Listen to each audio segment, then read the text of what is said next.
Well, hello there. Come on in. I'm Chris Brown. I'm your humble chimney sweep. I was just going over your chimney inspection report, but now that you're here, make yourself comfortable. Let's go over it together, shall we?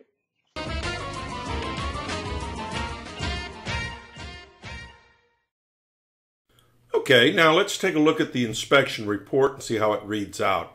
This is a generic report. This is exactly what you will get, only your information obviously will be filled into all these blanks.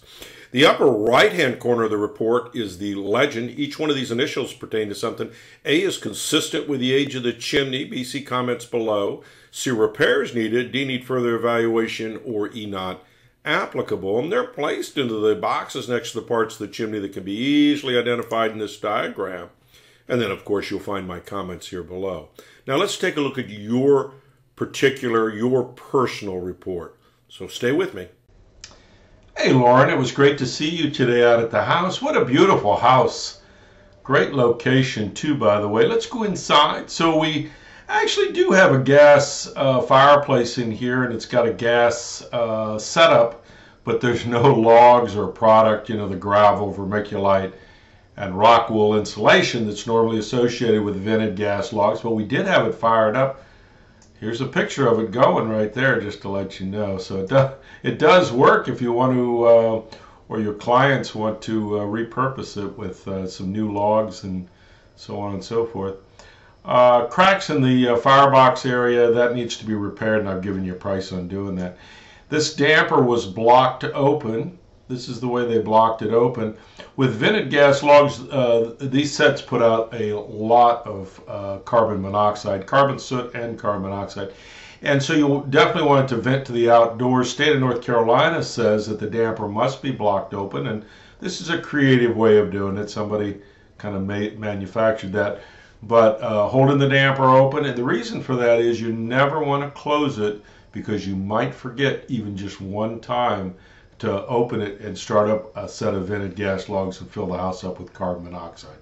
It's not like it's wood where smoke would come in and you'd go, I forgot to open the damper. This is something we wouldn't see or smell, and so might send you to the hospital. That wouldn't be good.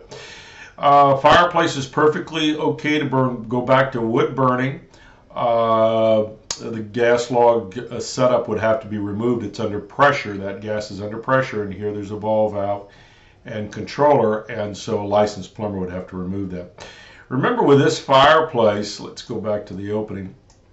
It's got an oversized opening, and let's take a look at that flue, and a undersized flue. This is what we call a half flue, and it's designed for a much smaller fireplace than what you have there. What that means is it's possible, it's probably likely, that if you burn wood in here, it's going to smoke up the house. We could put a smoke guard in here, add a little guard across the top here.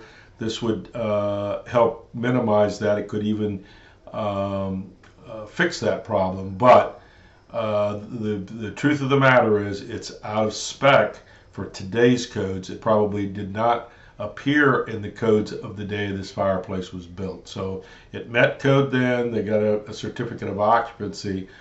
But today you couldn't get away with putting this large of a fireplace opening and that small of a flue system.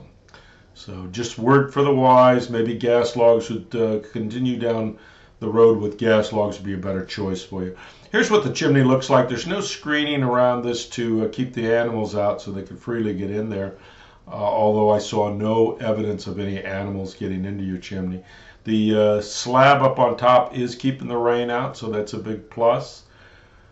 Questions for me, give me a call, 704-526-6348. You can email me at chris@affordablesweep.com.